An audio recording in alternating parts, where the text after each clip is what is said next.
Good morning बच्चों। Chemistry section का एक महत्वपूर्ण टॉपिक है और वो टॉपिक है आधुनिक आवर्त सारणी। कंपटीशन एग्जाम में इसमें से काफ़ी सारे प्रश्न आते हैं, तो इसी को ध्यान रखते हुए आज की जो वीडियो है आधुनिक आवर्त सारणी के ऊपर आधारित है। तो शुरुआत करते हैं। आपको ये आधुनिक आवर्त सारणी दिखाई दे रही होगी। अब देखते हैं कि इसको सबसे पहले किसने बनाया। यानी कि वैसे तो बनाया तो हेनरी मोजले ने ही है, और ये 1913 में हेनरी मोजले ने इस आधुनिक आवर्त सारणी की रचना करी। अब वो इन्होंने किसको आधार माना, किसको बेस माना, तो जो हेनरी मोजले हैं इन्होंने क्या है, परमाणु क्रमांक को आधार मानते हुए इस आधुनिक आवर्त सारणी बनाई। उन्होंने क्या है कि उनको सबको आरोही क्रम के अंदर जमाया और एक आधुनिक आवर्त सारणी की रचना करी। ठीक है, तो एक बात तो होगी क्लियर कि 1913 में हेनरी मोजले ने आधुनिक आवर्त सारणी बनाई और उनका जो बेस था यानी आधार था वो था परमाणु क्रमांक। ठीक है, अब आपको ये आवर्त सारणी में देखते हैं भाई इसमें क्या क्या है। ये जो ऊर्ध्वाधर खाने हैं और ये क्षैतिज खाने हैं, इनको क्या बोलते हैं। तो इस आधुनिक आवर्त सारणी में बेटा 18 वर्ग हैं। 18 वर्ग कैसे, 1 2 3 4 5 6 7 8 9 10 11 12 13 14 15 16 17 18, यानी कि जो ऊर्ध्वाधर जो खाने हैं, ये जैसे ऊर्ध्वाधर खाने आपको दिखाई दे रहे होंगे, इनको वर्ग या समूह बोलते हैं। ये कुल मिलाकर के 18 होते हैं। और इसमें जो क्षैतिज खाने हैं इस प्रकार से, ये देखो यूँ, इनको आवर्त बोलते हैं और ये कुल मिलाकर के 7 होते हैं। First, second, third, fourth, fifth, six and seventh. तो 18 तो समूह हो गए और 7 हो गए आवर्त। अब हमें ये देखना है कि भाई इन समूहों को जो आवर्त हैं इनको और क्या बोला जाता है। तो देखो, जो पहला आवर्त है इसको बोलते हैं अति लघु आवर्त। ये जो पहला वाला जो आवर्त है, ये पहला आवर्त, इस पहला आवर्त को अति लघु आवर्त बोलते हैं। इसमें केवल 2 तत्व होते हैं, 1 और 2। ठीक है, ये भी आप ध्यान समझना। जो पहला जो आवर्त है इसको अति लघु आवर्त बोलते हैं। इसमें 2 तत्व होते हैं यानी कि 2 खाने होते हैं। इसके बाद जो सेकंड और थर्ड यानी दूसरा और तीसरा जो आवर्त है इसको बोलते हैं लघु आवर्त। और इसमें 8 तत्व होते हैं, 1 2 3 4 5 6 7 8। तो दूसरे और तीसरे में 8 तत्व होते हैं और इसको बोलते हैं लघु आवर्त। चौथा, पांचवा, छठा, इन तीनों को बोलते हैं अति दीर्घ आवर्त। लेकिन मैं बात करूंगा केवल चौथे और पांचवे की। चौथा और जो पांचवा है इसको बोलते हैं अति दीर्घ आवर्त, और इसमें कुल मिलाकर के आपके पास 18 तत्व होते हैं, यानी कि 18 होते हैं। 1 2 3 4 5 6 7 8 9 10 11 12 13 14 15 16 17 18। तो 18 होते हैं। पहले में 2, दूसरे तीसरे में 8 और चौथे और पांचवे में 18। छठा जो है उसको भी दीर्घ आवर्त बोलते हैं और अति दीर्घ आवर्त, और इसमें 32 तत्व होते हैं। और मैं केवल देखो इसकी बात कर रहा हूँ, किसकी, छठे की। जो छठा आवर्त है इसको बोलते हैं अति दीर्घ आवर्त। वैसे तो चौथे पांचवें बोलते हैं, लेकिन चौथा जो पांचवा है उसमें होते हैं 18 तत्व और इसको बोलते हैं अति दीर्घ आवर्त। छठे को भी अति दीर्घ आवर्त बोलते हैं, लेकिन इसमें 18 ना होकर के 32 तत्व होते हैं। 32 होते हैं। देखो यहाँ पर ये 32, वैसे यहाँ आपको तो ये 18 खाने दिखाई दे रहे होंगे, लेकिन बेटा 58 से लेकर के 71, 58 से 71 यानी कि 14 तत्व ये नीचे बनाए गए हैं। मैं अभी आपको पूरा करूँगा क्लियर, पहले मैं इस आवर्त को समझा दूँ। तो यानी कि छठे में 32 तत्व होते हैं इसमें, और ये 58 से और 71 यानी कि 14 तत्व बीच में जो गायब है वो गायब नहीं है, वो मैंने इसको नीचे बनाया है। इसी प्रकार से जो 7वां आवर्त है इसको बोलते हैं अपूर्ण आवर्त, और इसमें भी कुल मिलाकर के 32 तत्व होते हैं और इसमें भी 14 तत्व बीच में गायब हैं, यानी 90 से लेकर के 90 से लेकर के 103 तक, यानी कुल मिलाकर के 14 तत्व और 14 वो नीचे बने हैं, उनको कुछ और नाम से पुकारते हैं, तो वो बात करेंगे। तो ये चीज़ होगी क्लियर। पहला बोलेंगे अति लघु आवर्त, 2 होते हैं। दूसरा और तीसरा बोलते हैं आपका लघु आवर्त, इसमें 8 होते हैं। चौथा पांचवा बोलते हैं अति दीर्घ आवर्त, इसमें 18 होते हैं। छठे को बोलते हैं अति दीर्घ आवर्त, इसमें 32 होते हैं। बीच में वो कहाँ पर है वो आपको बताऊंगा। 7वां वो बोलते हैं इसको आपका अपूर्ण आवर्त, इसमें भी होते हैं 32 तत्व। अब आते हैं ये बीच में जो गायब है उनको देखें वो क्या है। ये देखो बेटा, इसमें देखो आप देखो ये जो छठा आवर्त है इसमें 58 से लेकर के 71 के बीच में जो 14 तत्व हैं वो ये हैं। इनको अपन लेंथेनाइट बोलते हैं, लेंथेनाइट। क्या बोलते हैं इनको? लेंथेनाइट बोलते हैं। कहाँ से कहाँ तक के? 58 से 71 के बीच। 58वां जो है वो आपका सीरियम है और जो 71वां है वो आपका ल्यूटेरियम है, लुटीशियम सॉरी, ये आपका ल्यूटीशियम है। यानी कि 58वां सीरियम है और 71वां ल्यूटीशियम है। ये कुल मिलाकर के 14 है और इनको लेंथेनाइट बोलते हैं। इनको लेंथेनाइट क्यों बोलते हैं? क्योंकि 58 से पहले जो 57वां तत्व है वो आपके लेंथेनम है, इसलिए इनको भी लेंथेनाइट कहा जाता है। क्योंकि इन 58 से 71 में जितने भी तत्व हैं सबके गुण समान हैं, इसलिए इसको लेंथेनाइट क्यों बोलते हैं? क्योंकि इससे पहले वाला जो आपका तत्व है वो आपका लेंथेनम है, इसी कारण से इनको सबको लेंथेनाइट बोलते हैं। इसी प्रकार से हम नीचे आओ, नीचे आओ, नीचे देखो 90 से लेकर के और 103 तक। जो 90 है उसमें थोरियम है। इसके बाद जो 103वां है वो आपके लेरेंसियम है और ये भी 14 होते हैं। और इससे जो पहले वाला 89वां है वो आपका एक्टिनियम है, इसलिए इनको एक्टिनाइट बोलते हैं। ये क्लियर हो चुका?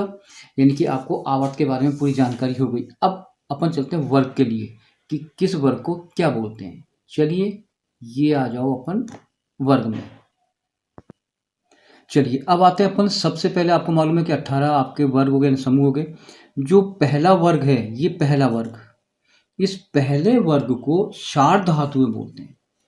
इस पहले वर्ग को अपन शार धातुएं बोलते हैं। ये क्यों बोलते हैं, उसका क्या कारण है?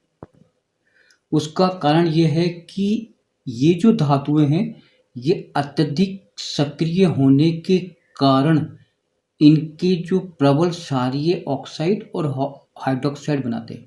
यानी कि ये जो धातुएं हैं जिनको क्षार धातु बोलते हैं, ये अत्यधिक सक्रिय यानी कि एक्टिव होने के कारण इनके जो ऑक्साइड बनते हैं और जो हाइड्रोक्साइड बनते हैं वो काफ़ी प्रबल होते हैं, इसलिए इनको क्षार धातुएं बोलते हैं। जो दूसरा वर्ग है इसको क्षारीय मृदा धातु बोलते हैं। उसका कारण क्या है? इनकी जो ऑक्साइड और हाइड्रोक्साइड है वो प्रकृति में क्षारीय प्रकृति के होते हैं, इसलिए इनको क्षारीय मृदा धातु बोलते हैं। अब आ जाओ बेटा, और अपन आते हैं थोड़ा सा साइड में आते हैं। यहाँ देखो जो 17वां वर्ग है इसको हैलोजन बोलते हैं। ये 17वें वर्ग में जितने भी हैं वो आपके हैलोजन हैं। इनको हैलोजन क्यों बोला जाता है?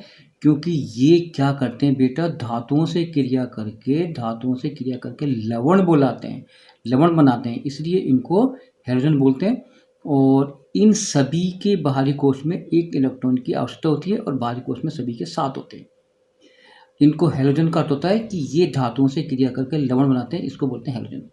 जो 18वां वर्ग है इसको शून्य वर्ग बोलते हैं और इसके अंदर बेटा अक्रिय गैसें यानी कि उत्कृष्ट गैसें आती हैं जिनका अष्टक पूर्ण होते हैं। यहाँ तक क्लियर? अब आ जाओ, ये बीच में बेटा गहरे गहरे ब्लैक कलर के मैंने कुछ बॉक्सेस बना रखे हैं। 1 2 3 4 5 6 7। ये 7 जो हैं ये बेटा आपके उपधातु हैं। ये उपधातु क्यों हैं? क्योंकि इनमें धातु और अधातु दोनों गुण होते हैं। अब ये उपधातु कौन कौन सी हैं? बोरान, ये सिलिकॉन, ये आपका जर्मेनियम, ये आपका आर्सेनिक, ये आपका एंटीमनी, ये आपका ट्यूलेरियम और ये आपका पोलेनियम। ये कुल मिलाकर के 7 उपधातु हैं। इस उपधातु के इस ओर तो सारी धातुएं होती हैं और इस ओर आपकी उपधातु होती, सॉरी अधातु होती हैं। तो ये जो टेढ़ी मेढ़े जो बॉक्सेस हैं इस आवर्त सारणी को 2 भागों में बांटते हैं, यहाँ पर धातुएं और यहाँ पर अधातु। क्लियर? तो ये तो आपको पूरा का पूरा इस टेबल से संबंधित जो जो खास चीज़ें थी वो मैं आपको बता चुका हूँ। ठीक है, अब देखते हैं अपन आगे इसमें क्या क्या इसके गुण हैं वो देखना पड़ेगा। अब इस आवर्त सारणी पर कौन कौन से और गुण हैं वो अपन आप आगे के ऊपर बात करते हैं। सबसे पहले देखते हैं बेटा परमाणु आकार, यानी कि परमाणु आकार हम देखें तो इस आवर्त सारणी के द्वारा किस प्रकार इसको हम समझ सकते हैं। तो शुरुआत करें बेटा। चलिए, परमाणु आकार यानी कि परमाणु का स्ट्रक्चर बड़ा या छोटा, ये 2 प्रकार का हो सकता है। ठीक है, अब देखो सबसे पहले अपन बात करते हैं आवर्त में। जैसे मान लो कि अपन कोई भी आवर्त हो, जैसे 7 आवर्त में अगर हम एक ही आवर्त में बाएं से दाएं की ओर चलेंगे, बाएं से दाएं की ओर चलते हैं तो बेटा परमाणु आकार कम होता है। और अगर हम एक ही वर्ग में ऊपर से नीचे की ओर चलेंगे तो परमाणु आकार बढ़ेगा। अब अपन इसको एक एग्जाम्पल पर्पज से समझते हैं। मैंने अभी कहा कि एक ही आवर्त में, किसी भी आवर्त में यदि हम बाएं से दाएं की ओर चलते हैं तो परमाणु आकार छोटा होता है, और अगर हम एक ही वर्ग में ऊपर से नीचे की ओर चलते हैं तो परमाणु आकार बढ़ता है। अब इसको एक एग्जाम्पल समझे। ये देखो बेटा, चलो देखो, ये एक मैंने एग्जाम्पल दिया है, और एग्जाम्पल है आपका ये बोरान, इसका परमाणु क्रमांक 5, ये कार्बन, इसका परमाणु क्रमांक 6। ठीक, आगे पीछे अगर अपन इसका स्ट्रक्चर बनाए तो ये बेटा नाभिक हो गया, इसमें प्रोटॉन हो गया प्लस आवेश, न्यूट्रॉन में कोई आवेश होता नहीं है। पहला कोश आपका के हो गया, इसमें 2 हो गए, यानी 2 होते हैं, और बाकी जो बच गए वो इसमें आएंगे, तो यहाँ पे 3 आ गए। अब बेटा इसमें क्या होगा, जो नाभिकीय आवेश जो होगा वो इन तीनों पे लगेगा, क्योंकि ये जो बाहरी वाला कोश है इसको बोलते हैं संयुक्ता कोश। ठीक है, और आपको मालूम है कि प्रोटॉन इलेक्ट्रॉन को बांधे रखता है। अब पर आते हैं कार्बन में। कार्बन में देखो, ये हो गया नाभिक, ये आपका पहला कोश में 2 हो गए और बाकी के 4 हो गए। तो बेटा यहाँ पर नाभिकीय आवेश बढ़ेगा, क्योंकि प्रोटॉन जो है इलेक्ट्रॉन को अपनी ओर आकर्षित करेगा। तो यहाँ पर नाभिकीय आवेश बढ़ने के कारण इसका आकार छोटा होगा। यहाँ पर नाभिकीय आवेश कम है तो इसका आकार बड़ा होगा। क्यों होगा, क्योंकि ये जो बाहर वाला कोश है वो तो दोनों में सेम है ना। इसकी कोश में, बाहरी कोश में कोई परिवर्तन नहीं होता, लेकिन इलेक्ट्रॉन बढ़ रहे हैं। यहाँ इलेक्ट्रॉन बढ़ रहा है, यहाँ पे इलेक्ट्रॉन कम है, तो नाभिकीय आवेश बढ़ेगा। आकार अगर नाभिकीय आवेश बढ़ता है तो परमाणु आकार छोटा होगा, नाभिकीय आवेश कम होगा तो परमाणु आकार बड़ा होगा। अभी मैंने बात करी वर्ग की, ऊपर से नीचे चलेंगे परमाणु आकार बड़ा होगा। लिथियम, इसका होता है परमाणु क्रमांक 3। अब देखो ये आपका ये नाभिक हो गया, पहला कोश में 2 हो गए, फिर 1 हो गया। अब इसमें देखो आपके 2 ही कोश हैं। इसके बाद नेक्स्ट इसके नीचे आता है सोडियम, इसका होता है 11। अब देखो यहाँ पर देखो बेटा, यहाँ पर 11 इलेक्ट्रॉन जमाने हैं। पहला नाभिक, पहला कोश, दूसरा कोश, तीसरा कोश, तीसरा कोश बन गया। यहाँ पे 2 ही कोश है, यहाँ पे 1 कोश बढ़ गया, तो यानी आकार बड़ा हो जाएगा। ठीक है, अब आते हैं अपन विद्युत ऋणता।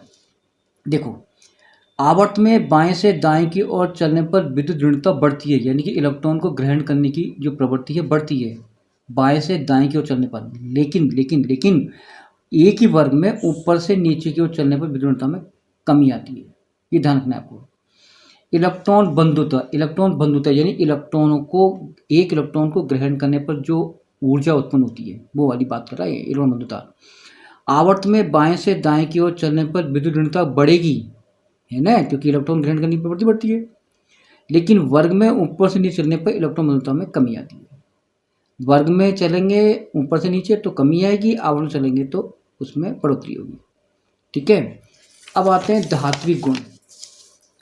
तो धात्विक गुण देखो, किसी आवर्त में बाएं से दाएं की ओर चलने पर धात्विक गुण घटेंगे, यानी अगर बाएं से दाएं चलेंगे धात्विक गुण कम होंगे।